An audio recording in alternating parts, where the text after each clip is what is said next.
Welcome back to the Willie Bragg Show, everyone. Today we have a guest, Jamarr Jabari. Welcome back. Hey, Willie, thank you so much for having me. It's been a while.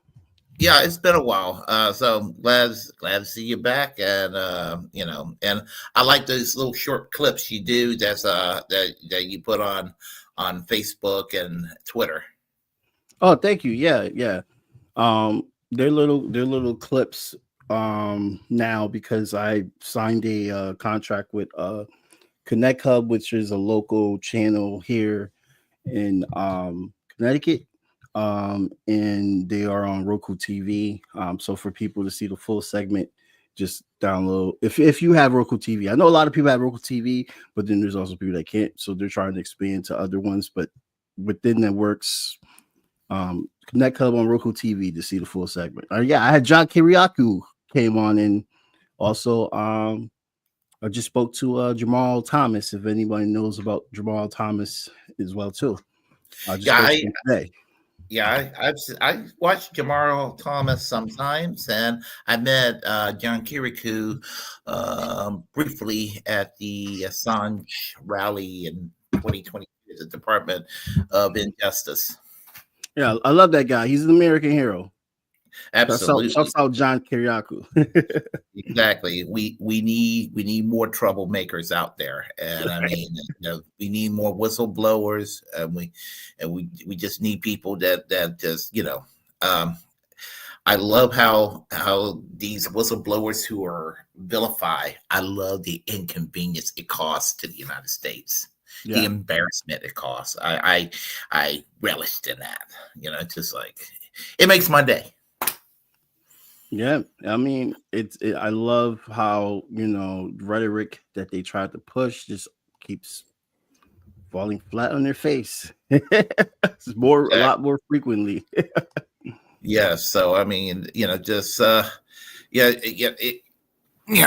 when you see the abuse of empire and the havoc it causes around the world, causes domestically and everything, you just kind of take delight, in whatever shortfall or inconvenience they may suffer or induce, Yeah. I mean, not that my life is a whole lot better, but semi-connected.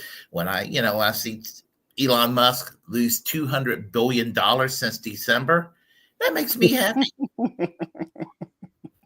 It didn't have to be he's still rich because of that. Like, it's insane. And he's pardon the expression, but he's a crying little bitch because some people don't like him. Well, if he wouldn't have been an asshole, he would have people liking him. But he decided to be an asshole and troll people on the internet. He's a crime bully.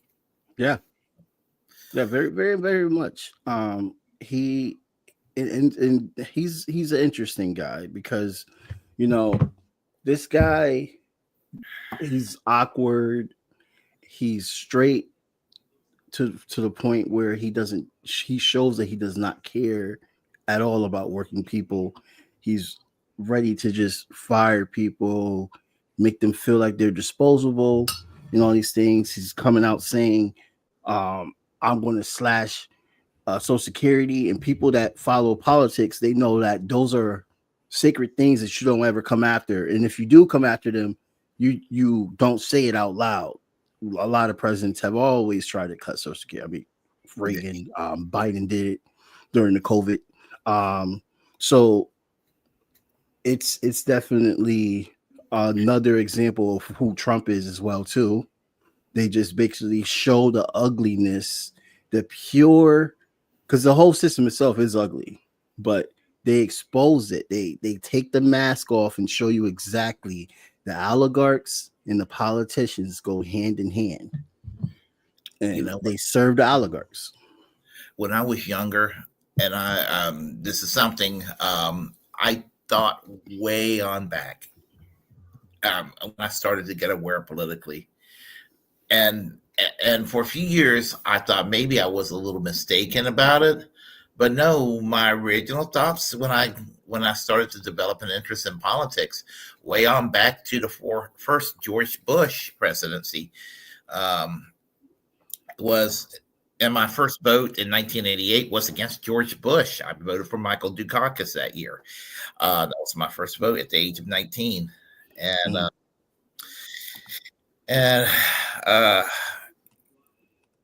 I thought to myself that I could foresee a time, in the 2020s, I could foresee a time that this country would be so far to the right that it would just knock off any pretenses about fascism, and we will be at fascism, and we are at the gate of fascism right now.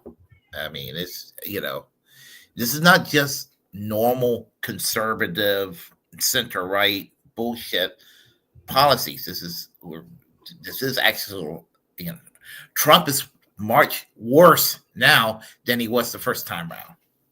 Yeah, and I think he's this way because he knows that he doesn't have to run again, of course, but it's more, I don't think it would have been as much war hawkage as it is today because, well, let me rephrase. I don't think he would have been as war hawkage if the world was the way it was in 2016. I think he's a lot more war hawkish now because the balance of power has already shifted, and he's late in the game to try to shift it back. The oligarchs will always want their money. I mean, Elon Musk spent hundreds of $1,000,000 just to get into the administration. He basically bought the election, and now he's he got this Doge program, and him and Trump, they're just basically trying to cut everything they can just to get a bigger piece of the pie for all the billionaires. This is clear as day. There's this assumption that there's a Russian collusion has already been defeated because if he was doing Russian collusions, he would not be threatening Russia the way he is. The liberal nonsense of saying that Putin's getting whatever he wants, it's not actually happening. They're having a hard time with the deal because Russia can't trust them.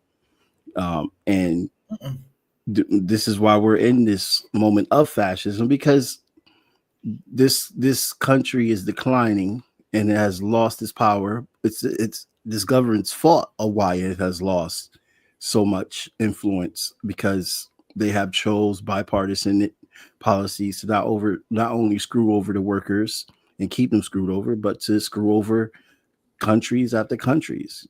Who can trust the U.S. at this point? You got Trump saying, I want a peace deal with Ukraine. And then you got Trump just allowing Israel to do whatever the fuck they want.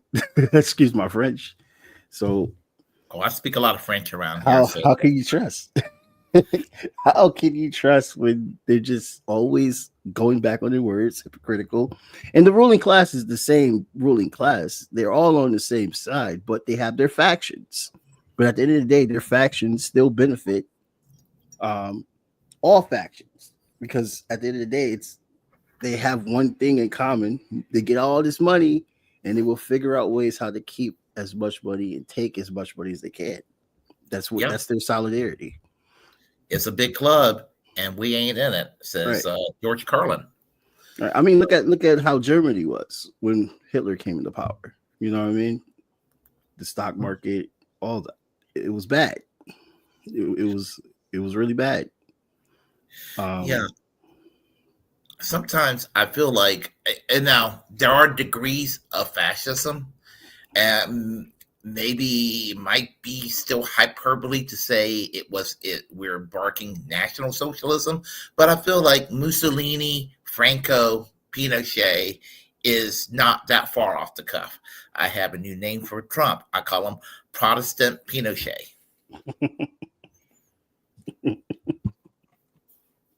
Because he's behaving like General Augusto Pinochet, or wants to behave like him, but he's not Latin American, obviously, and he's not Roman Catholic. So Protestant Pinochet works for Trump. Yeah. And I think a lot of people are thinking that, okay, what's next? I hope, and not really depending on the Democrats, but I can never say that people will stop depending on the Democrats, because the Democrats always find ways to still look like they could be the opposition when they're actually not. They're just complicit as well. They fear the other side. That's what it comes down to. You got Cory Booker blabbling for 24 hours or however how long that speech was, not mentioning Palestine or anything, not mentioning genocides in the Congo. Of course, no one's going to say anything what's happening with the Alawites right now, but he stalled. Good, that's cool. You did a filibuster. Okay, do that every day. Stop voting and being bipartisan and all this stuff. They called him Hitler. You called him Hitler. Do you know what happened to the people that called Hitler the enemy in the political world? They all got killed. Luxembourg, look it up. Look, she was a big known communist in the Communist Party in Germany. She actually has Polish descent. But she in her party, they in a whole lot of coalitions, they opposed everything. They were not willing to continue to go on because of this fascistic party. And if that's what you call the Republicans, you're not doing enough at all, because history has already shown that you're not doing enough, because you're not doing that. You're not becoming the full opposition. You're still going in, voting for what you agree on. Y'all agree on a lot of similar things that got to do with fucking war. and nothing's like, you're not telling me a TikTok video of you doing the fighting stance. Wow, that's all you need? You think people just want that? That looks silly. That did look silly. We got real problems that are still going on and are intensifying because this fucker changed the country in 2 months. Changed the entire country in 2 months. I remember, I do think we're on the cusp of fascism, but it's not like we were a land of civil liberties and we were a social democracy or a normal free society that exists elsewhere. We weren't that. I mean, it was a lot of damage, and a lot of people act like Trump was actually uniquely strange to the situation. But the thing about Democrats, they rehabilitate former Republican presidents, including Ronald Reagan, who was Trump before Trump. Yeah. And Yeah. he's done a lot Because of it's all a damage. big club. They're friends at the end of the day. Much as they try to act like they're not, years go by, they all got something in common. They're cool and stuff like that. Now, But I don't listen to Jimmy Dore like I used to, but he did come up with a phrase in 2018 or 2019 that I, to this day, I do agree with passionately. And that was when the Democrats decided to rehabilitate George W. Bush because he said that the 2016 election had Russian interference. And it was his way of saying, fuck Trump, and without actually saying it. And all of a sudden, you have Michelle Obama hugging on George W. Bush and everything. And he said this. He said that the liberals hated Ralph Nader because he supposedly gave us George W. Bush. Now that the liberals love George W. Bush, they still hate Ralph Nader. look what Jill Stein's going through. She's literally arrested for using her First Amendment rights. You know what I mean? And no one's saying anything about it because they still want to blame her. Why would you blame someone that is running? First of all, I thought that you guys believe in democracy. You don't believe in democracy when somebody's running against your party. And if she gets hated for that, they try to say she was a Russian bot too. That was disproven in court. When she said herself that the only time she was near Putin is when she was at an event in Russia and she was there and he was there and she spoke. And when she spoke, she was criticizing him for bombing Syria. That's the only interaction that they had. But that's why she won the court case, because it's like you're just making smears at this point. And she should be Claudia de la Cruz. They should be at the face of a new revolution. They should be the new Bernie Sanders for what it's worth. They should be having trajectories, but the Democrats have found ways always to smear them. You know what I mean? From getting some pundit, I can't even think of her name, in Hillary Clinton's cabinet to go on the Breakfast Club, Power 105, to weirdly join in a conversation when she's not even in the show when they're interviewing Jill Stein, and she purposely goes at her and tries to chew apart all the work that she has done. The Breakfast Club never does interviews like that. A lot of people in the conversation was like, what the hell is this? You give respect to Republicans, you give respect to Democrats when they come on. Well, except for Mayor Adam. He got hit with the criticism real hard. People should actually watch that episode because they had a lawyer on that works in New York that was just cracking him real hard. He's the only one that didn't get the nice interview. But Vivek Ramaswamy was on that fucking show. You know what I mean? And they treated him with respect.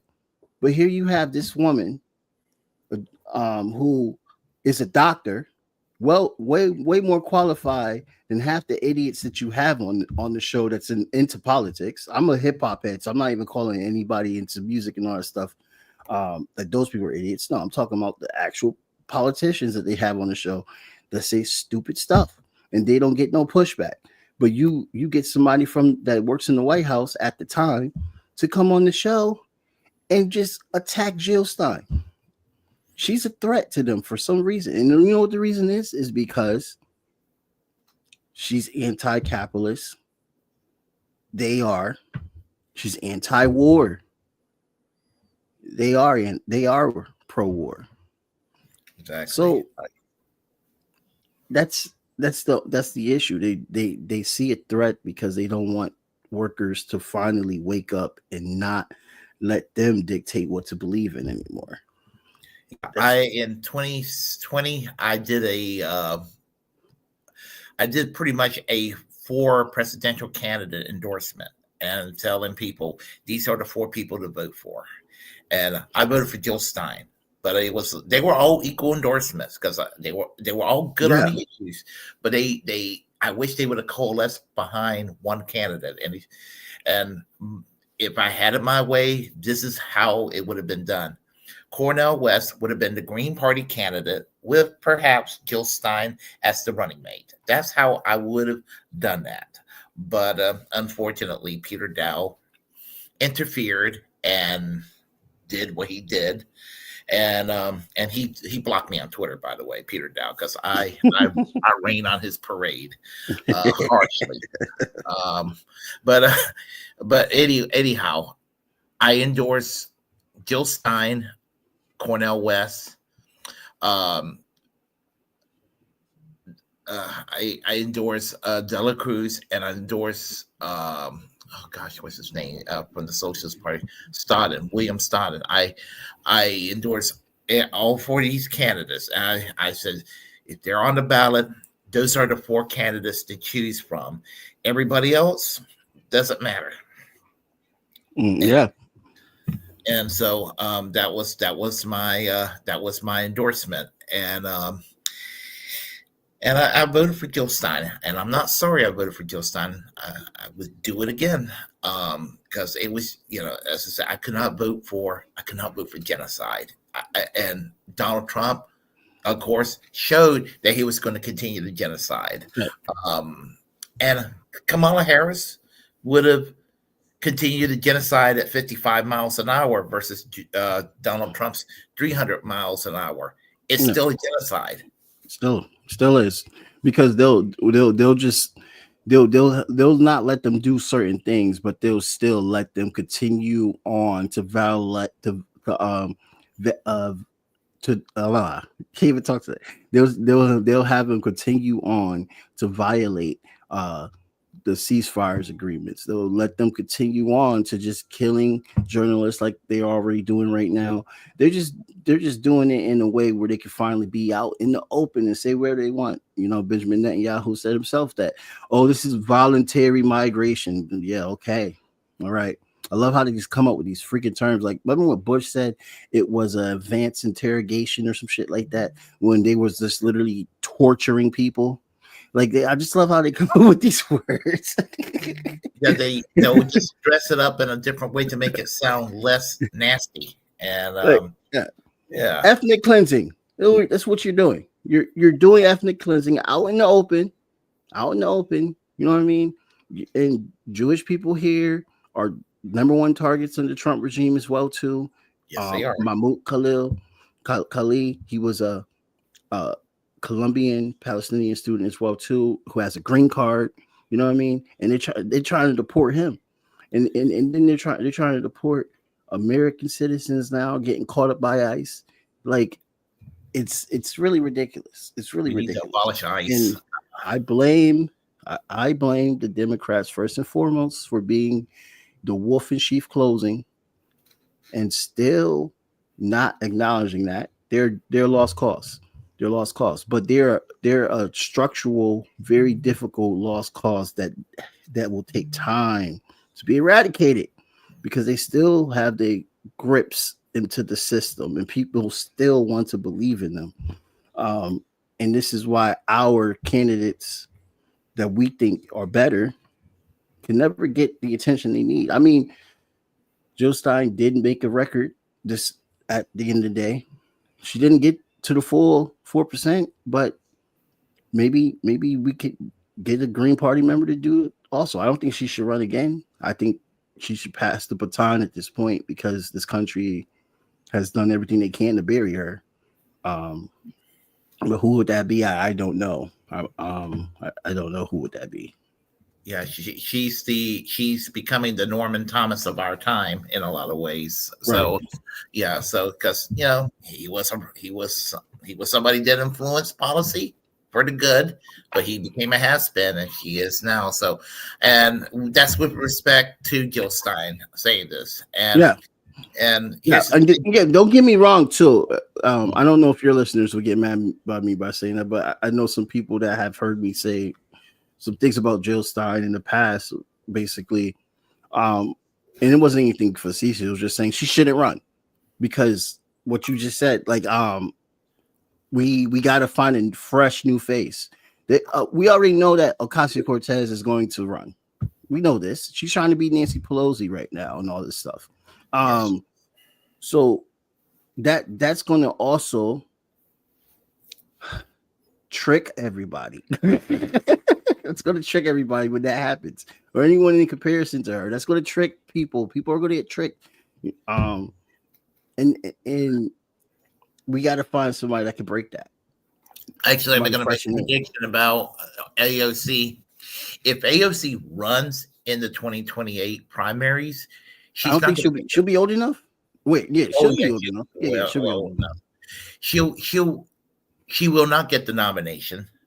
She will not. I mean, she will probably be dropping out very, very early. And Really? I do. Because I think that they're going to Bernie Sanders her. They will make sure. And this is how low I think of the Democratic Party. They would rather give it. They would rather give it to Liz Cheney before they'll give it to AOC. I would not be surprised if No, you're probably right. I don't understand how she exists in they'll this. convince her. They'll be like, she'll have an awakening. You know this is what's going to happen when she has her awakening.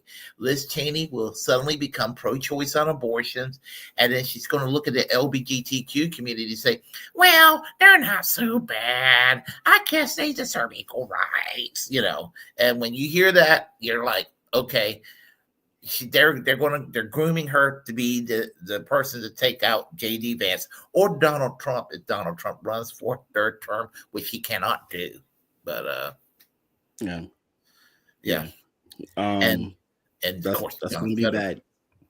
That'll be bad. That's going to happen. But that's also telling. Don't forget that people are starting to warm up to freaking JD Vance now. Because he just sounds like, oh, I'm anti-establishment right now. You know what I mean? Like what they tried to call Trump, and which people still think that he's anti-establishment, which is absolutely insane at this point. You got 13 billionaires in your freaking administration, but you're anti-establishment. Okay, tell me how that makes sense. Yeah, absolutely. I think it might be the other way around, where we might have a Republican rule for the next 8 years. I'm kind of convinced. And if JD Vance wins the second term, then I'm really thinking that's what's going to happen. That we're going to have JD Vance for the next 2 terms after Trump.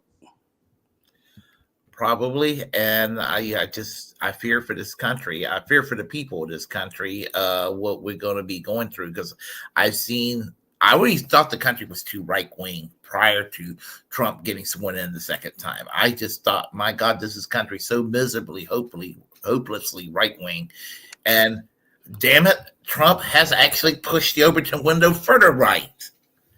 The Democrats are going to have to cut some drastic morals. Well, I wouldn't say morals, but drastic procedures that they usually do if they really want to come out and be palatable again.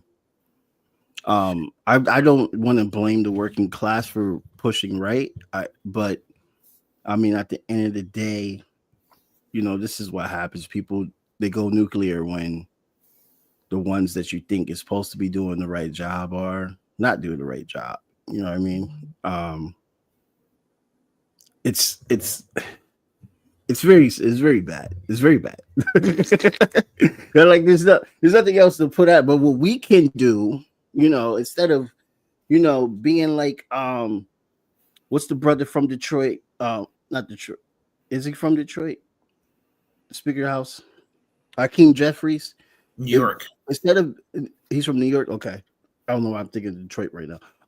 Hakeem Jeffries, instead of being like him, being a little party pooper, talking about, oh, there's nothing we could do. I don't know what you want us to do, and stuff like that. Like, instead of just giving into all that and giving in all the blame game, this is the perfect time of all times to organize and to continue grassroots organizing.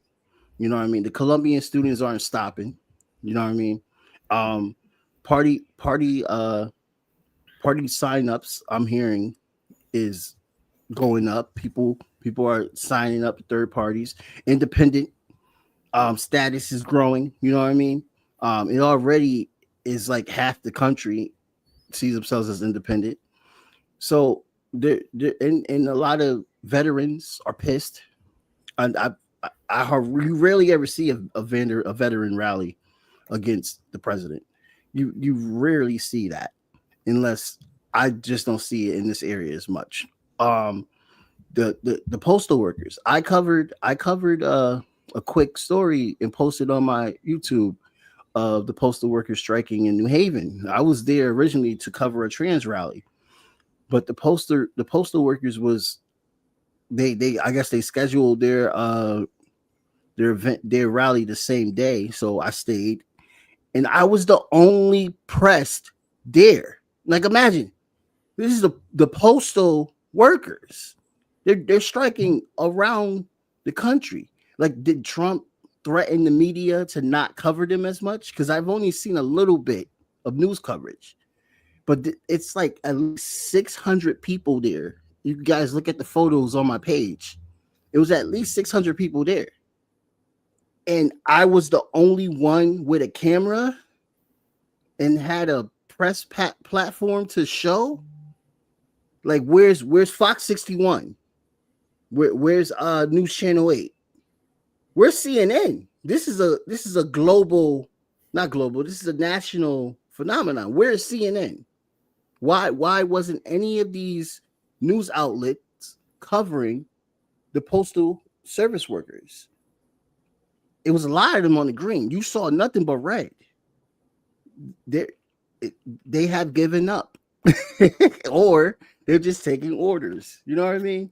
They just And don't want to cover labor issues. That's what it is with yeah, the mainstream media. That's what it is. Whether it's the national media or local media, um, labor are what they want to consider labor irrelevant to America. Uh, yeah, that's kind of what I get out of that. I remember I went to a rally in Charlotte, North Carolina. I was actually one of the speakers at the rally. It was the Southern Republican Leadership Convention down there, and so a bunch of and they let progressive. you in. No. We were protesting outside because Oh, President Dick Cheney was going to be at the event, right. and we had no media coverage or any. We were just totally ignored, and just like I know we had 30 people out there protesting, but it would have been newsworthy. Here's a Dick Cheney event. There's 30 some odd people protesting Dick Cheney. I would think that would have been newsworthy, but there was no. There was no coverage. The local papers did not cover it or anything like that. I mean, just and people's I don't know. It's just crazy. One question for you. I have my answer, but if you could choose anybody to run in 2028, regardless of political party, who would you like to see run for president? Mm,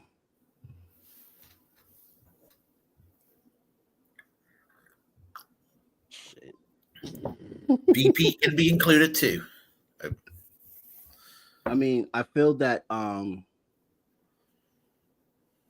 Claudia Dela Cruz got a lot being younger and also being as fierce and consistent as she is. I think that she can be the next to take the baton. Um, I would definitely want to see her win. Um, I only saw her a few times. I didn't meet her like officially. It was waves and all that stuff and introductions. That's really all. Um, but I really like her as just as much as I like Joe Stein. I really think that she can be the leader that we need. Before I thought it was Gloria La Rera. Hmm. Um, but you know, she did her. She did everything she can. You know, she knew Fidel Castro. She's always she's a legend in the movement. But I really feel that Claudia can be the one. And I would love for Cornel West to be, you know, at least VP or something. You know what I mean? At least in that administration. And there's nothing wrong. I don't know why I felt like he had a more powerful um chance than Jill when he was using the Green Party ticket. I Me don't know too. why. I feel like he killed his campaign as soon as he left the Green Party. But I would like to see. I think that would be a good team. I personally would like to see, and she forwarded my tweet, by the way. I was so happy about 2.5 months ago when she thought about me for 20 seconds. That was cool. I made a comment. I made a comment. I think I might have been commenting on Sabby Sab's tweet. I think it was that. But I said something about, Oh, I I think it have was to bring Sabby her Sab's. back on the show. Yeah, I think it was Sabby Sap's tweet I was commenting on, but I said I would love to see Brianna Joy Gray running for president or something like that. It was something to that effect. I said she's got the positions. I mean, she's got the chops it takes on policy and everything. I could think of no one better than her to run. It was something along those lines, Mm. and I did tag Brianna Joy Gray in the tweet and she liked it and she tweeted. I was just like, oh, kick ass. She thought about me for 20 seconds. Yeah, but I mean, her yeah, growth is insane. Oh, sorry. I I would love to see her run, and I have a weird pairing of her and her VP. Mm. Brianna Joy Gray and TJ Kirk, the amazing atheist. I think that they will actually complement each other in a lot of ways because she has a very direct, um, soft approach, um, but she's sharp on policy. And the amazing atheist, he's he's also intelligent and everything, but he has a kind of a coarse way. And I think it would kind of work. They will work very well. She can deliver policy in that cerebral way that can reach out, but he has a way of reaching out to more of a, I guess you could call a more dirtbag left elements out there. So I think they will work well together. Mm. Yeah, yeah, that's interesting. Her political growth is amazing too. Um, how she just evolved. You know, the Hill definitely is trash for letting go such a great talent, and of course they will because they're pro establishment. But you know, I feel like she has a great um.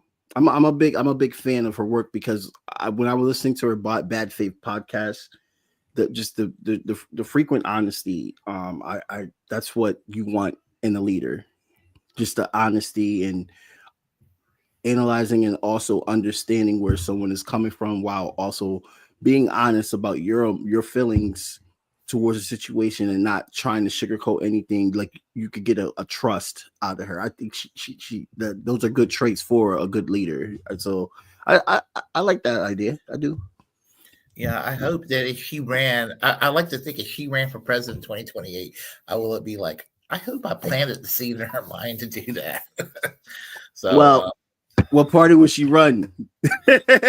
What ticket probably would she running the go Green on? Party. She'll be probably, You think she'll do great? Because yeah. she's really friendly with Breakthrough News and the PSL camp as well too. So I was like, maybe that could bring a coalition of a younger party and the Green Party, just like coming together, be like a double ticket. That would be something that could unify. You know, I don't know if the USCPA, I even say that acronym right, the Communist Party of the United States would be down for that, but that's a way to try to unify two big parties, two big 30 parties. Actually, I always felt like the PSL and the Greens had a kind of a cordial relationship in the Yeah, we 2024 do. campaign. Oh, what am I saying? I'm not with them right now. But yes, they do. They do. They definitely did. Yeah, with Peter Gosselin, he was a Green Party member, and when I was with the PSL in Connecticut, we did a conjoint endorsement, and we were on his campaign team, and he got over 8,000. He almost won. He was close. He was close when he ran for attorney general. Yeah, I listened to a podcast called ATP. Are you familiar with ATP, the Andre Tyrepeson's podcast network? No. Yeah, anyway, I was listening to Andre, and he was talking, and the way he was talking about the Green Party and the PSL, that just came up with I was just like, I think they have a kind of a kind of friendly relations with each other. You know, they're like friendly competition. Dela Cruz and Stein are like they're like friendly competition. I'm kind of cool with that. That's kind of cool, I thought, you know? Yeah. Yeah. Yeah. I think it would be great. I think that would be a cool way to, people like that can definitely like unite parties and stuff. And I think that's what we need, because at the end of the day, like, there are a lot of parties, but when it comes to what makes a vanguard party, because that's what you need. Like, the whole idea of what we want a socialist democracy. We want working class power. You know what I mean? And in order for a working class power to exist, you need a vanguard party. And who will be that vanguard party? You know what I mean? And no disrespect to the Communist Party of the United States, but they're not.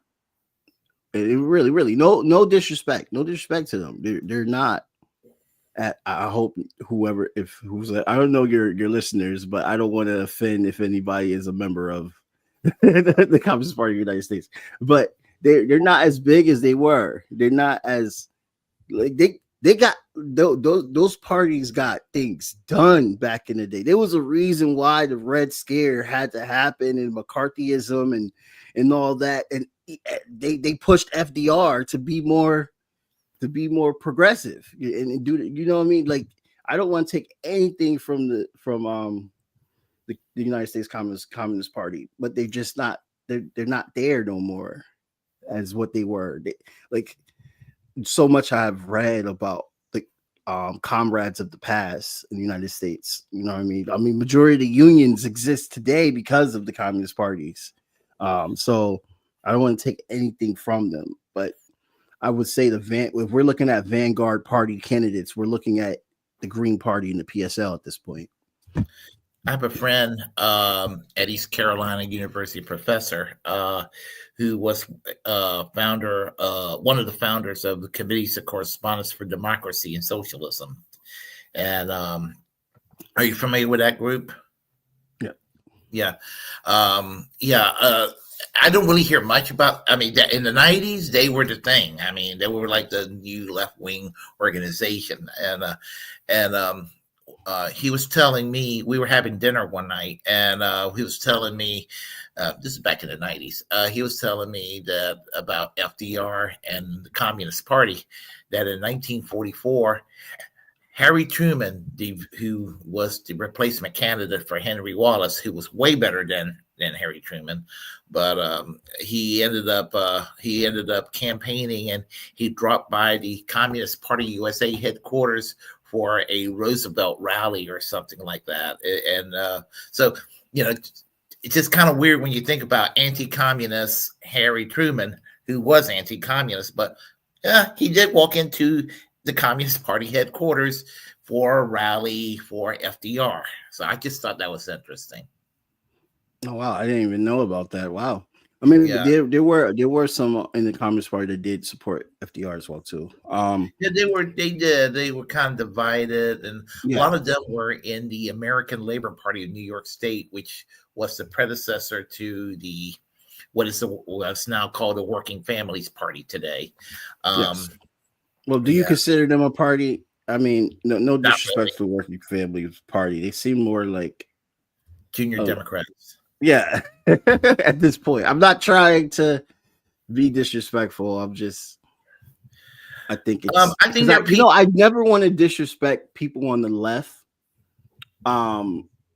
Because I being someone that used to work for Democrats, I understand fully why they believe very hard, and these are some efficient organizers in these groups, like very much efficient organizers. Like some of these organizers, I just wish that they would just pick up a Communist Manifesto book and like internalize it, because the things that they can do for the dibs, we need that talent on here on the left. We need that talent on the real left. We need that talent.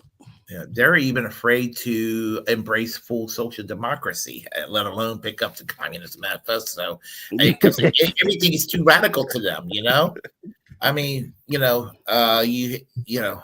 I said this in a post yesterday or today that the Democrats, a lot of mainstream Democrats, have more in common with Trump and the Republicans, Mitch McConnell, on healthcare than they do with Bernie Sanders.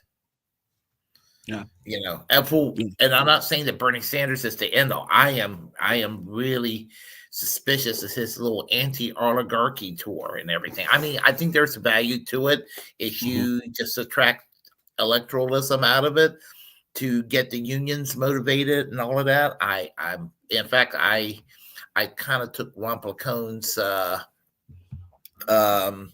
point of view about that. The Worker Strike Back Conference of Kashama Sawant was valuable, and I personally think it was a little more valuable than the Bernie Sanders going to Iowa and Nebraska. But I'm not going to say that I'm not going to say, well, fuck what Bernie Sanders is doing in Nebraska and Iowa fully.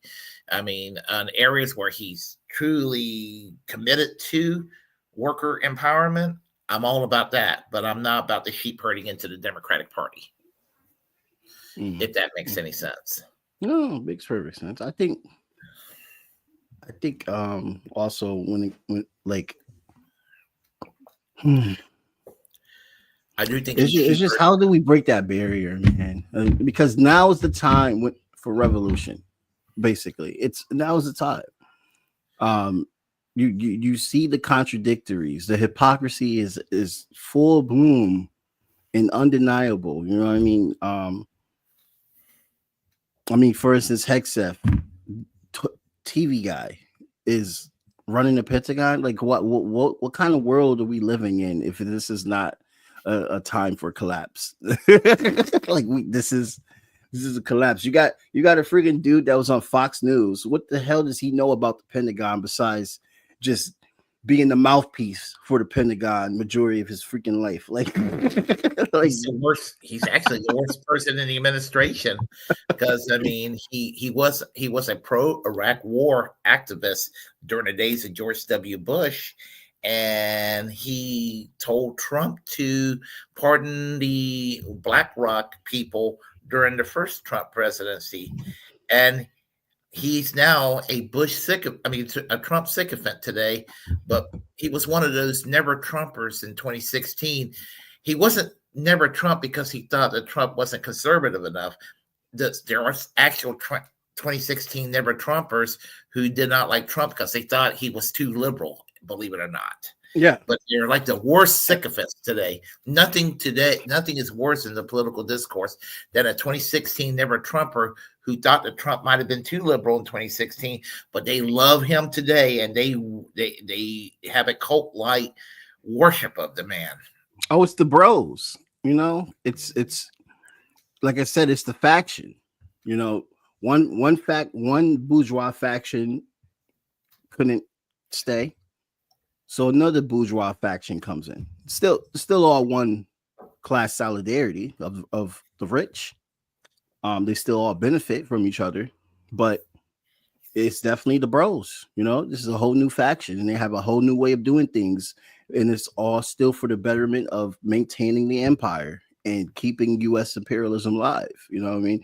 Why else would he want Panama and want Greenland and want to turn Canada into the 51st state. This is all Looney Tune nonsense, but this is all strategy to remain the top dog. They're losing in the global south. You know what I mean? They're losing the East.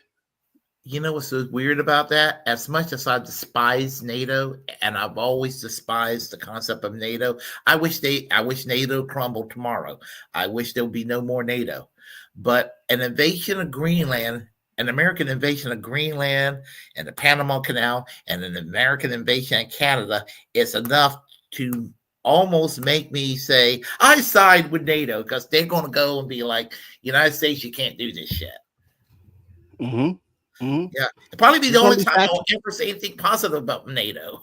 Yeah, I mean, those guys, those guys. Europe is just they're goofy right now. I can't deal with Europe right now.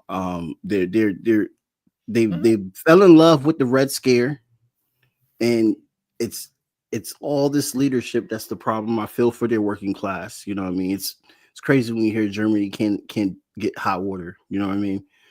And that pipeline meant so much to Europe, and they were willing to sacrifice it just so they can trust in this stupid colonial state for whatever reason. Whatever. I get it. They helped you out in World War II, but this undeniable loyalty is going to destroy. How many countries are in Europe? About good 30, 35 countries could be destroyed because of America. There's not destroyed, but collapsed. Because when I say destroyed, people might think, oh, so he does believe that Russia is going to cover it. No, Russia's not going to. Russia does want to conquer Europe. They don't. They will economically collapse because of this lie if they keep sticking to it. I have to tell people, there are people out there, they think that I am in love with Russia and all that. And I have to say time and time again, if I live in Russia, I would never vote for Putin. Do I think that he's the most evil man ever? No, there's a certain Middle Eastern prime minister that's committing a genocide in Gaza that I think is 100 times worse than Putin. But Netanyahu is probably one of the most evil men alive today. As far as Putin is concerned, I would never vote for him. But I do have a friend that lives in Russia. And she's been on this show a couple of times. She's actually from North Carolina, lived in San Diego. Her name is Nikki. And the last time I interviewed her, I would love to talk to her. I know you're talking about. I saw her name. Young lady. Yeah. She's really cool. I could talk to her if you want me to. I'll do that. She told me that the Russian government just granted 28 mandated paid vacation days for all workers in Russia. We don't have that here, and even when the Soviet Union collapsed, they were smart enough not to get rid of their national healthcare system, and they still have socialized medicine in Russia. And they have a lot of the things that Bernie Sanders want to see here. I do think that Bernie says he may be sheep herding for the Democratic Party, but I do think that maybe, in mild defense of Bernie, some of those basic economic ideas, he probably really still wants that for American workers in this country. Well, you have a lot of that already in Russia.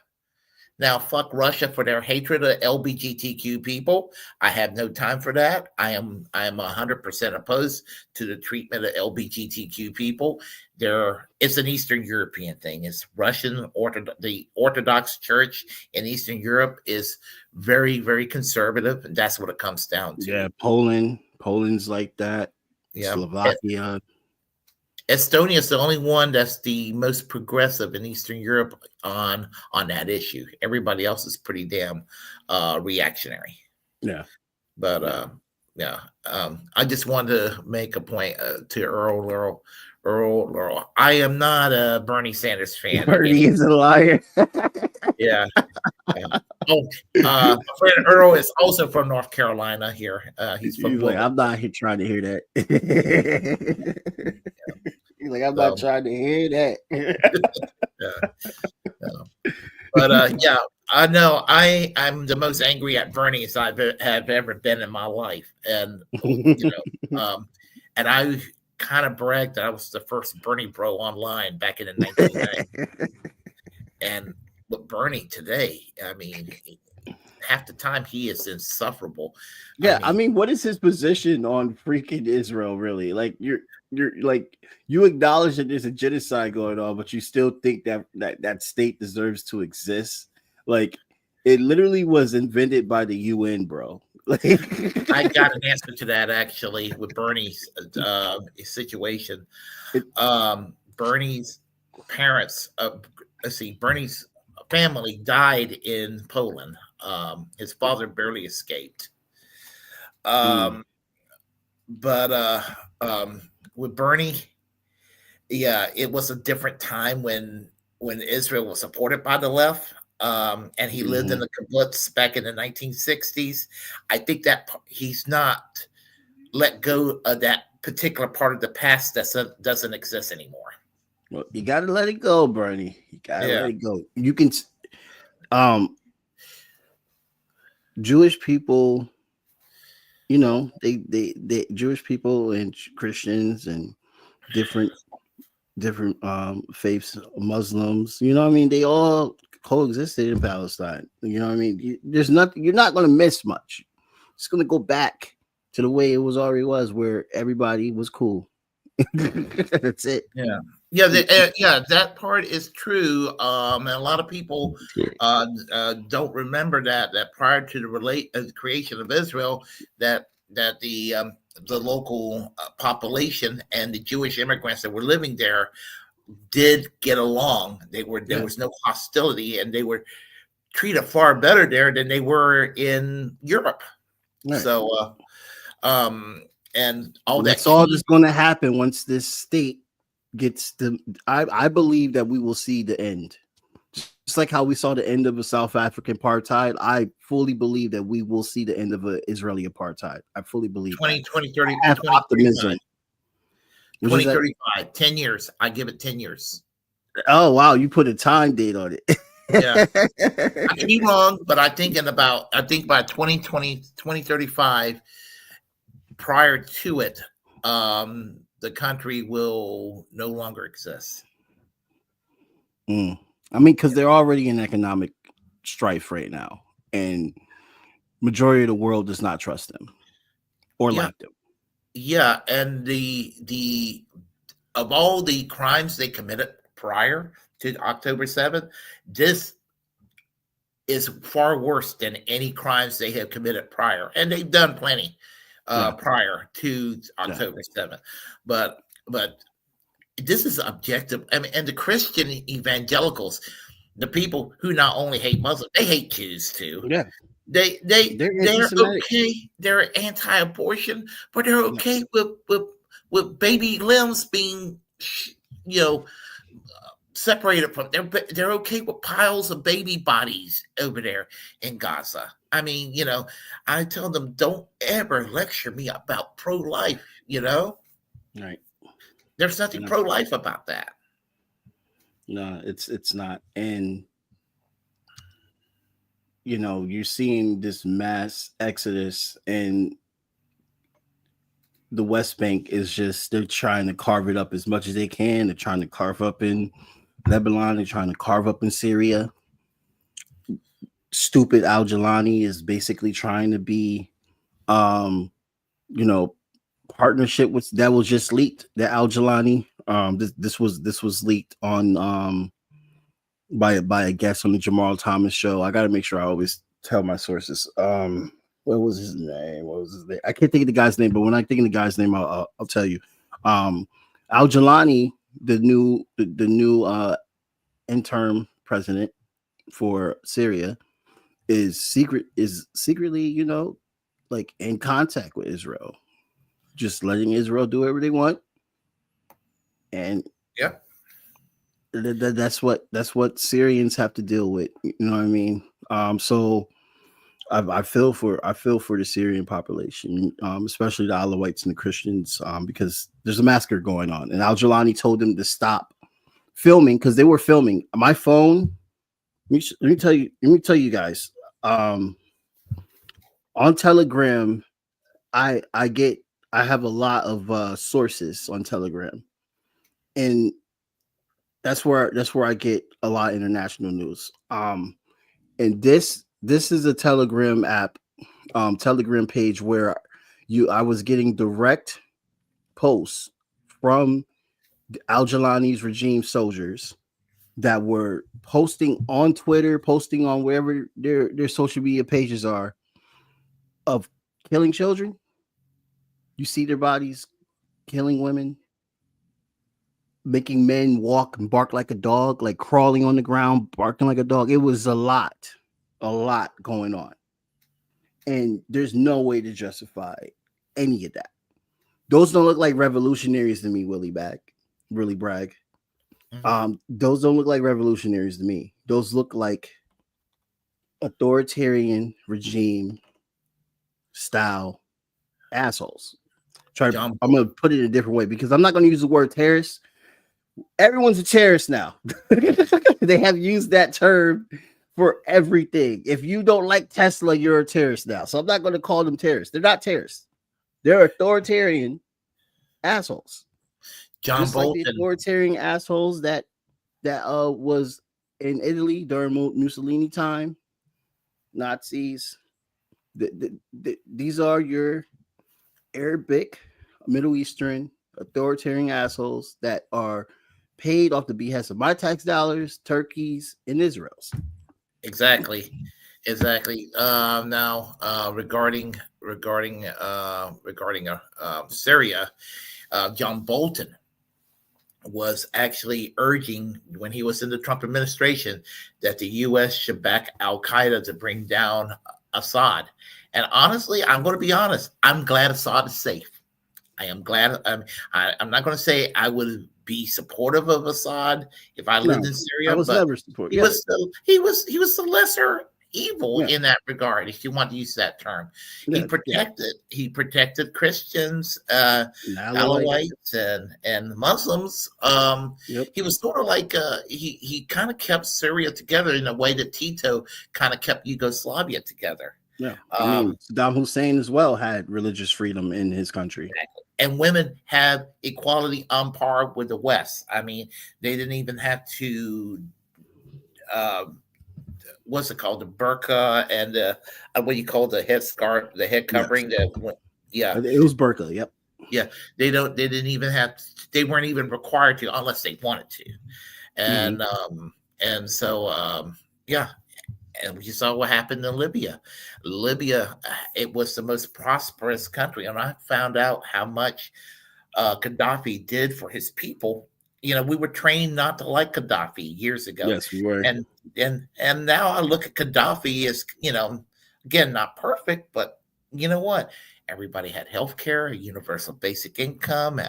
Yeah, pretty much there was no homelessness. It was, you know, I mean, he's done a lot for the people, and now today, slavery returned to Libya.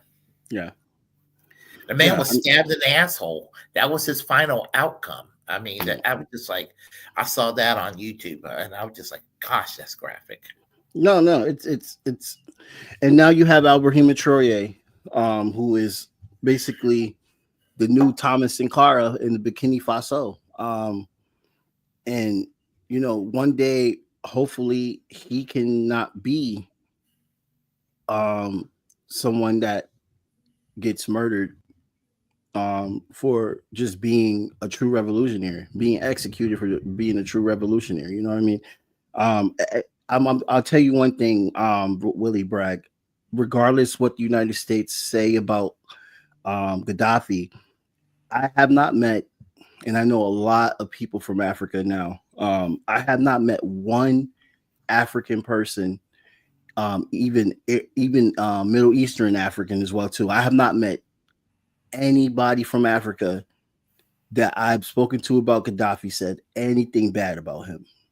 So I wonder how much of a disconnect we were brainwashed into believing him, how strong it was, because I still haven't met anyone I know from Africa say a bad thing about Gaddafi at all.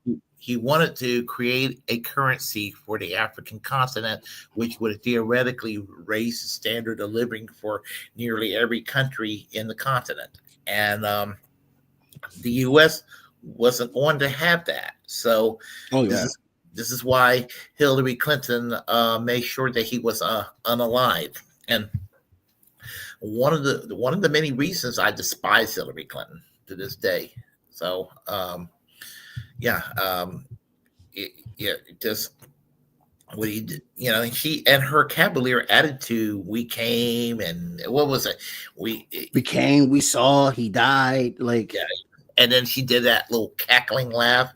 yeah, That is really creepy to listen to yeah, her do that. freaking insane. But like, I'm like, that's what I'm saying. Like, as much as they try, to demonize these people, it's like what Fidel Castro said, that my history, well, I'm paraphrasing, my history will be vindicated. Mhm. And when you look at Cuba today, his history is in fact vindicated, because Cuba, as much as its problems, and a lot of its problems is because of the U.S. blockade, they Exactly. are still able to increase the life expectancy of their citizens.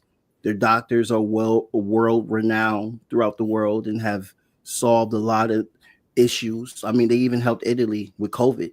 Who would have thought that Cuban doctors will get respect to go to a European country, and actually save lives with dignity and respect. You know what I mean? Cuba today would not be Cuba if it wasn't for the July 26th movement. So, you know what I mean? And of course, it's not like Gaddafi, where I can't find an African American, not African American, a Cuban American, or in Florida, where you can find a lot of them that hates Cuba.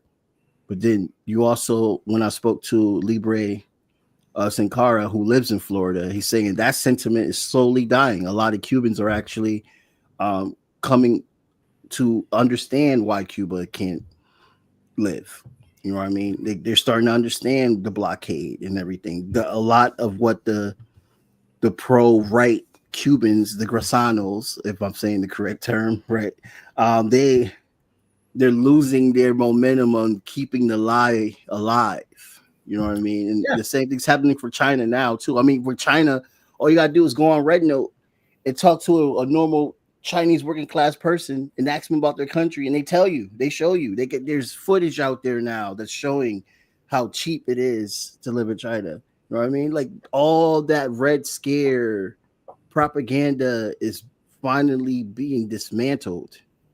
Um, so that gives me hope, because when you're dismantling this propaganda, that's giving people more fire to see, like, okay, well, if they got free fucking healthcare, why the hell we don't?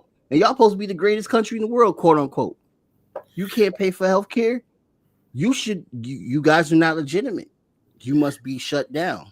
Do you Pat? know? Do you know that when Hurricane Katrina devastated Louisiana, that the Castro government basically asked the United States, could we send some doctors to help out with the situation in Louisiana?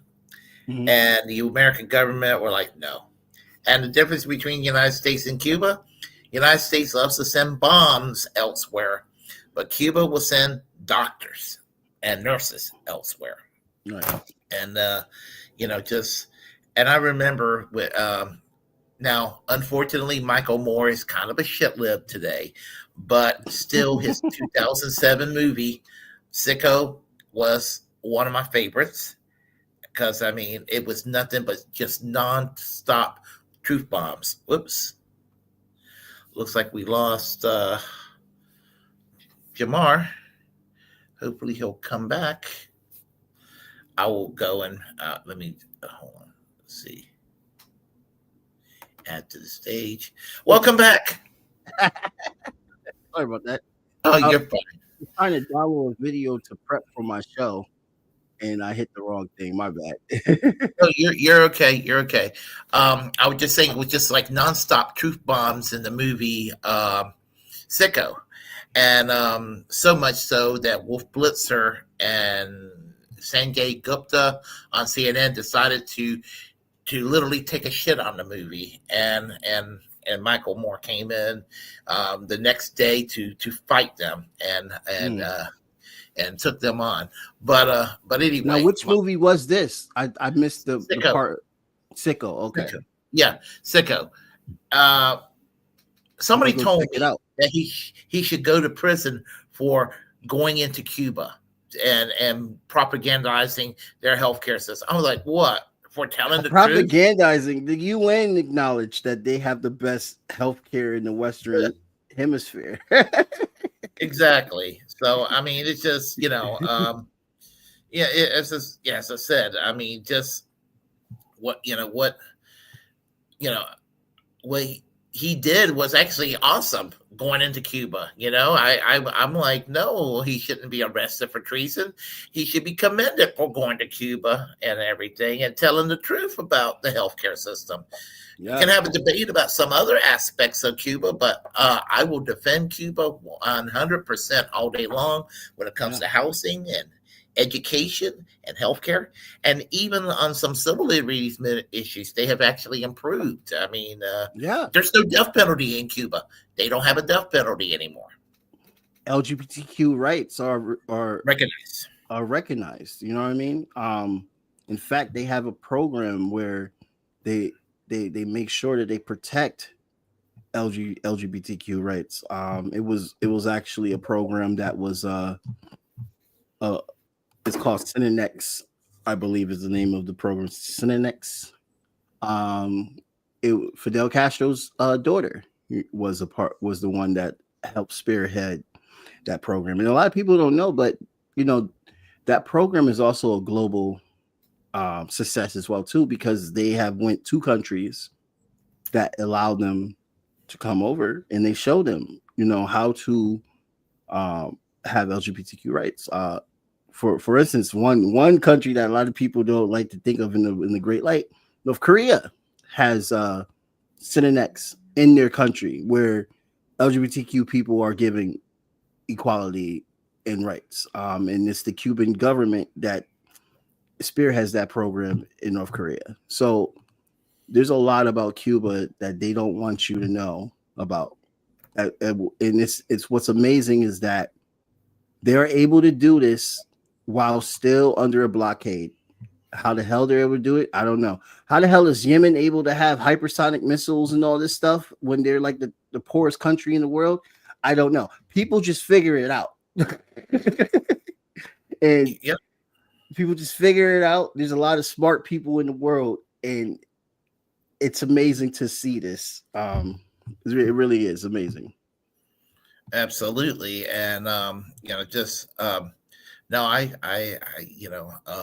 don't have my Che Guevara poster in.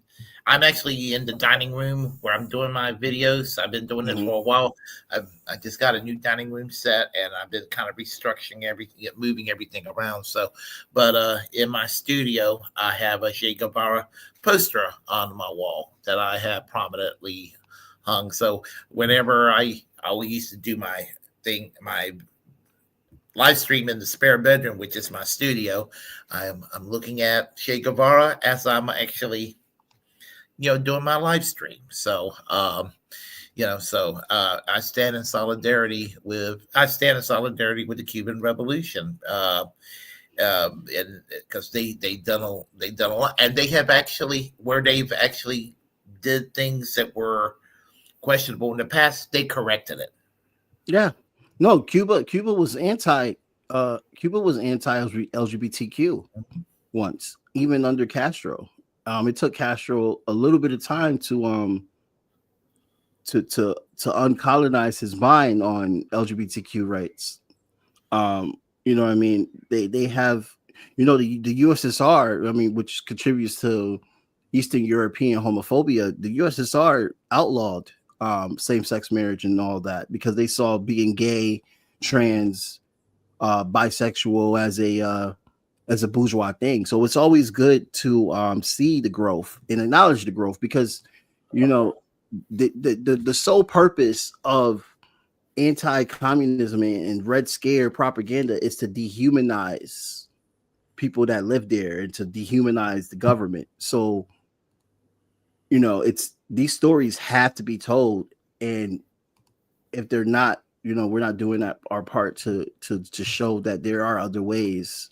You know what I mean? Of course, Cuba would never have a GDP like the United States, but there's things that we can learn from Cuba, just like there's things that Cuba can learn from us, and we should. And it's long overdue with this blockade. This blockade should end. It should end right now. It should. And in regard to the Soviet Union, it was Stalin that criminalized the LGBTQ. But when the Bolsheviks took over, Lenin actually Yeah, you're legalized right. Yes. Yep. homosexuality. Yeah, so Yep. I think they might have been the first country in the world in our modern times that actually, kind of spearheaded the movement for liberation for LGBTQ people. They Right. were the first country in modern history also to legalize reproductive rights, which I think that's still pretty protected in Russia today, if I'm not mistaken. Yeah. Yes, that is. Yeah. I mean, I wonder. I wonder how much.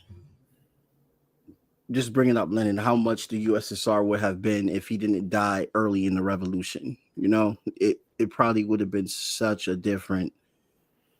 Um, I mean, I, I'll say it. I want to say it, but I don't want to say it because a lot of old school socialists they don't like that opinion. But I would think if Lenin, you know, lived, he probably would have. The USSR probably would still be around today. Um, I really do feel that way. I do feel the USSR will probably be around today if Lenin survived and did not die early early in the revolution. Like he died in like what 1926. 26, So yes. early, so early. Yeah. You know what I mean? Like it only been a revolution for like 6-7 years when he died.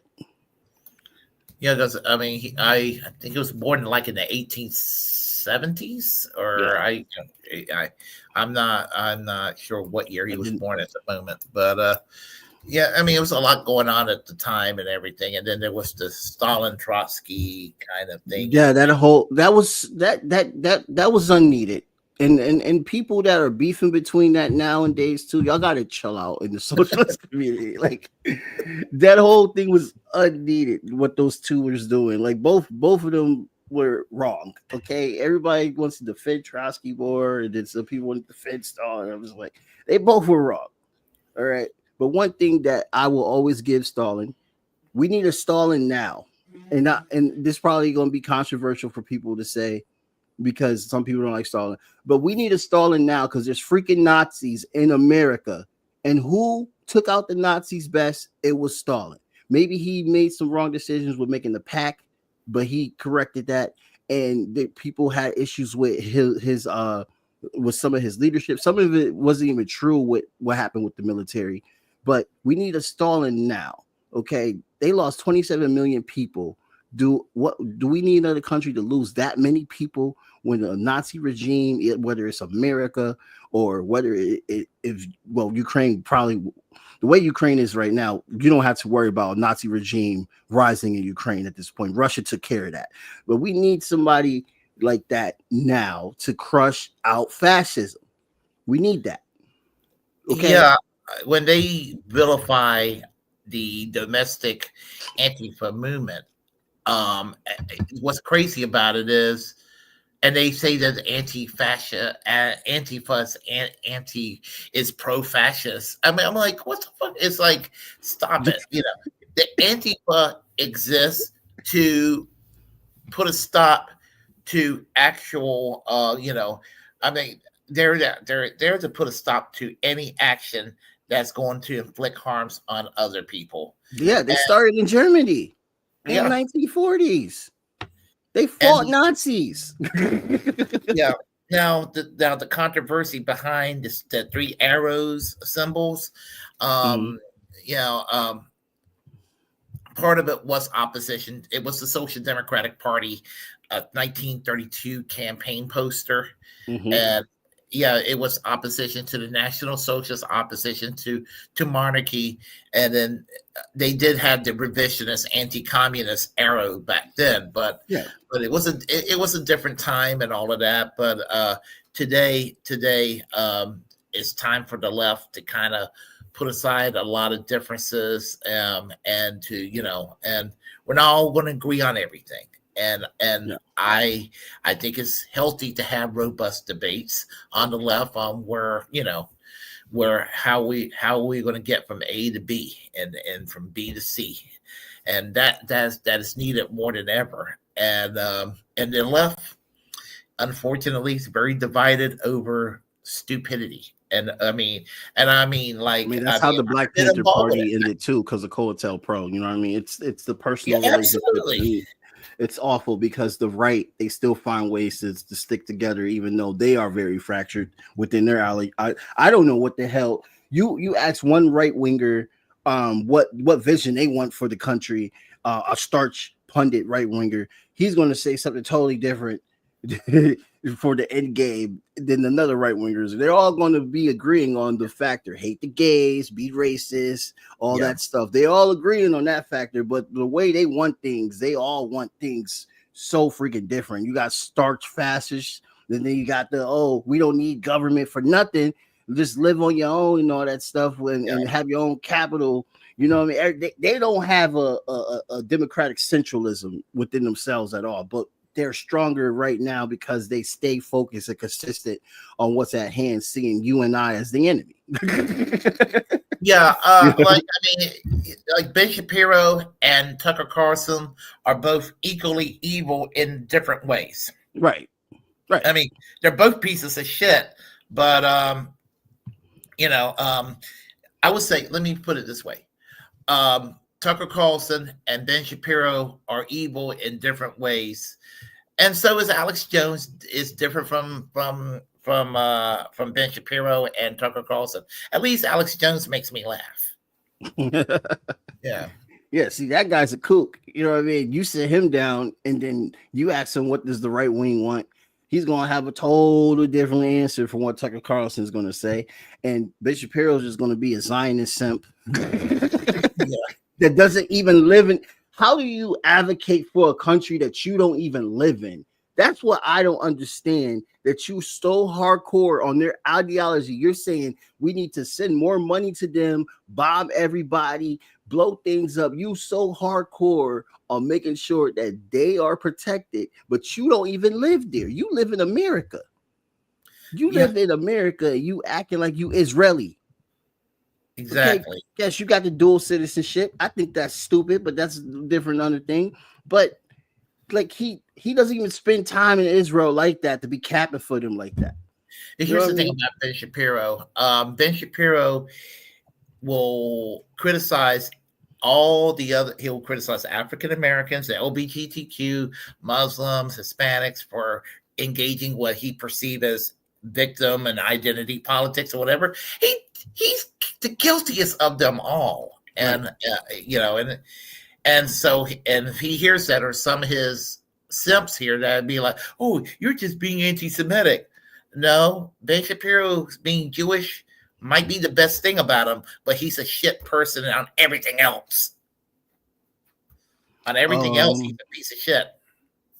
Yeah. Yeah. Dude, the guy. I mean, he's trying to get Eric Chauvin out of all people.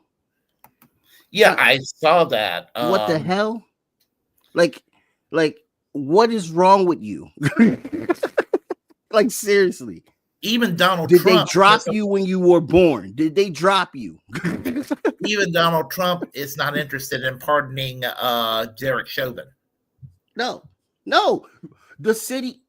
Okay, last time MLK got assassinated, my people, we effed up all the cities. We did not play. We put millions upon millions of dollars of property damage when MLK got assassinated. What would you think would be the reaction if Derek Chauvin, the most high-profile killer cop in modern American history, gets freed? Exactly. And my Just grandmother what? remembers. Yeah, my grandmother remembers that in 1968 when MLK was assassinated. She was living in Chapel Hill, and she heard neighboring Durham, just was yeah. I mean, she was telling me about that when she was alive and everything. Yeah, Yeah, it was crazy. yes, it It was was. absolutely crazy, and they still ain't telling the full truth on what National Guard did that day. Still You won't. know what's interesting about MLK is that you will hear some conservatives be like, "Well, Bill Luther King was alive today, he'd be a Republican, no, he wouldn't have been." But MLK, but there are people out there. They're trying to destroy his legacy in the way they did in the 1960s. Because in the 1960s, he was viewed by many folks as a pariah back then, Yeah. and in he was viewed as that. I mean, he wasn't, but that's how he was viewed at the time. Yeah. And Yeah, then he they're was trying to not destroy. he was Yeah, not considered um in a good light, like the way they want to consider him now. And the Republican mindset, Republican Party was different. You know what I mean? Back in those days, he would definitely leave the Republican Party guaranteed if he was alive today, and he would not be on Barack Obama's side or any other Democrat that's pro-war. He would not be pushing them because he wasn't pushing them beforehand. So why would he push them now? There's the misguidance of like trying to just make MLK be a savior now all of a sudden, still so you can stop being racist. It's just that's what that is all about. They're just trying to, you know, trick us into joining them, and then when we get screwed over by them and all that stuff, it's just, that's the way I see it. It's like they're scapegoating. They're lying. now it is true that in the 1950s he was a Republican. Yeah, that Mhm. part is true, Yeah, but it was in the South. It kind of made sense to be a Republican, yeah, and maybe it made sense back then because yeah. pro Democrats and everything. But they always conveniently forget that Martin Luther King was also a democratic socialist, Yeah, yeah, small yeah, piece less. yeah. He was He said it associated in others. with A. Philip Randolph and Yep, Barrett Rustin yep, and Norman Thomas, and they were the ones that set up the march in Washington in 1963. yep. He was an anti-capitalist. Yeah, He said that capitalism has lost its usefulness. You know what I mean? So yeah. I mean, it's same thing with Che. You know what I mean? Che is like seen on all these logos now and stuff, and like the capitalism has tried so hard to whitewash Che. Che and Fidel Castro. If you go to Cuba, you don't see any monuments or statues of them because they didn't want them. They didn't want to be seen as a monolith of any kind. It was actually law for them not to make any statues of them. They wanted to be servants of the people, and that's it. And that's what they were. You know what I mean? So, I mean, I have a Che necklace. I know for a fact, though, Che wouldn't want me wearing a necklace with his face on it. But I wear it because I support him. But you know what I mean? That's not what they wanted. They just wanted to be servants of the people. And that was Martin Luther King's legacy as well, too, being the true servant of the people. I have a shade pen that was given to me by a friend of mine that went to Cuba in 1997. What was it called? The World Youth Festival. I think that's what it was called. Mhm. And I don't young know, people, but it sounds similar. the Young People Socialist League sent a delegate. I was in the Socialist Party USA at the time. Hmm. We sent a delegate from the Young People Socialist League down there, and he was telling me how much fun he had it down in Cuba at the World Youth Festival, and he gave me and everybody else at the YPSO convention a Che Guevara pen, and you know, to this day I will wear it occasionally. Somebody will be like, "What is that?" And, oh, that's my Che pen, and Yeah. then So Yeah, I should yeah. have done that tonight, but Yeah, maybe man. next. I definitely those type of people we have to defend them, their true legacy, because the liberals are using them to like basically just brainwash everybody to believe in. The Democrats are using them to try to brainwash them to believe in Democrats. I don't want to blame all the liberals. I'm always blaming liberals for stuff nowadays, ever since they've been trying to act like they're moralistic while supporting war. Liberals back in the 90s didn't support war. Guys, okay, Mhm. y'all need to go back to your roots.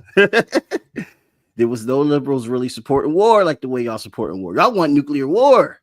Y'all want the shit blown up. And that The was the way they're one thing. acting. That was the one thing in an interview with Trump, that when they were asking him about his his more I don't want to call him a pacifist, but more negotiating tendency on Russia, and he told a reporter, I don't want to die. I don't want people to die of a nuclear war. It was something along those lines. I was like, okay, that I would agree with. But unfortunately, once he became president, he decided to become continue the George W. Bush, Dick Cheney neocon doctrine. Yeah, yeah. You know what I mean? And they were very much hiding, of their nonsense. Now they're not. Now they don't care. You know what I mean? And it's just astounding when you still see liberals supporting it. And the all because Russia is our enemy is no excuse. A liberal, a old school liberal will be like, don't Russia have nukes? Do you Yeah, think it's smart that we should have a full on collision with another nuclear power? How do you think that would end? I think logic should tell us that we should do what Kennedy did, and I don't know, make efforts to try to end the Cold War. Kennedy was very war hawkish, but when you looked at the communication level, it was a lot of respect between the Russian government and the American government. yeah, They respected each other. They see each other as allies. yeah, This is insane right now, the way the Democrats feel about Russia. yeah. The Democrats.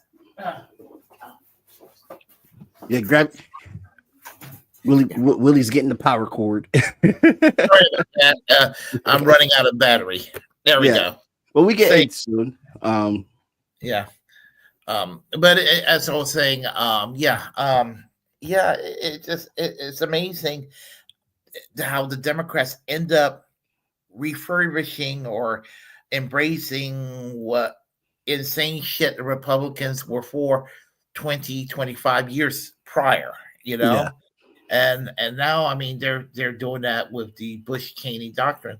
And do I think there are anti-war MAGA people out there, factions? I think there are some libertarians, the Thomas Masseys of the world, that he's horrible on economics and maybe on some social issues, but he doesn't have APAC talking to him because they don't Right. talk to him.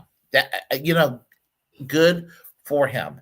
And what the fuck is wrong with Trump that he wants to back Lindsey Graham, who's one of the worst people in the U.S. Senate, but wants to do a primary challenge to prevent Thomas Massey from replacing Mitch McConnell when Mitch McConnell leaves office? Yeah, I hope he croaks soon, by the way, but I'm not trying to be an ass, but Mr. McConnell, hurry up. You ever see have you ever seen the video of me and Jimmy Sutherland doing an impression of Mitch McConnell and her doing an impression of Kirsten Cinema? Oh no, send me that. Oh, Send me you know what? Maybe I could share that with you right now. If you want to take a look at that. Give me a second. I think we, you know, this is from 2023. Um, I'll just play a short little segment. I think you'll get a kick out of it. that. Yes. 2 seconds here. I misspelled that. Okay.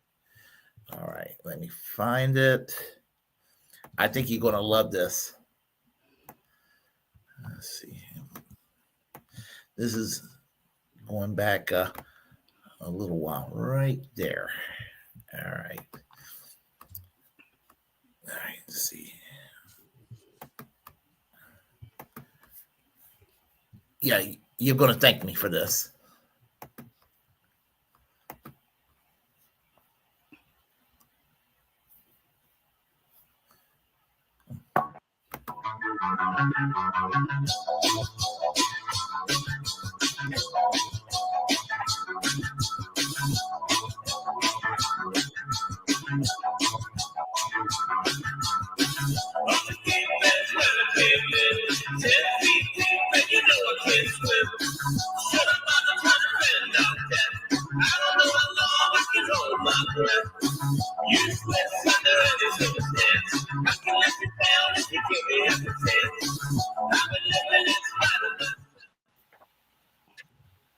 Hello there. Howdy, how are you doing, ma'am? I would just like to give a thumbs down to your awesome look today. I am here for it. That's great. You know my slogan, fuck the poor. Sure. It's For oligarchy all the way. We support constitutional republic to just deviate people from the issue of democracy. And we disguise it with patriotic slogans like constitutional republic, which is just a It's like I'm watching SNL. Right. That's Say right. no to $15 minimum wage. Exactly. And I was worried back in 2018 that we were going to have another Bernie Sanders or an Alexandria Ocasio-Cortez, and you came around pretty good. And I'm Thank you. proud. So proud. That's right. That's right. I listen very well. I listen to my teachers, people that pay me really, really well. Those are the people I love so much. They make my day. I absolutely adore them. America great. That's right. Make America great again. I mean, blue wave. Yeah. Yeah. We know, we got Biden. We control him. Yeah, I mean, he's no different. I mean, he's just like all the rest of us. He promises people things and then he doesn't give them anything. That's what makes America great. So yeah, he's on our side. He's one of us. I've been in power since 1984. And I will tell you something. Doesn't matter if I'm the minority leader or majority leader, I get my way. I know this institution real well. Everybody I cannot wait to learn from you. Oh, I can't wait. You're so smart. And when I'm gone, I'm having one more text. What's going on? What's going on?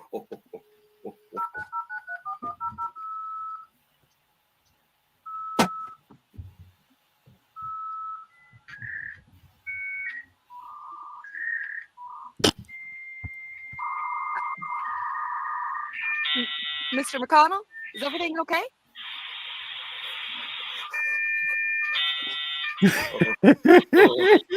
Oh no. Are you okay, Mr. McConnell? I think we lost him, you guys. I think he's glitching.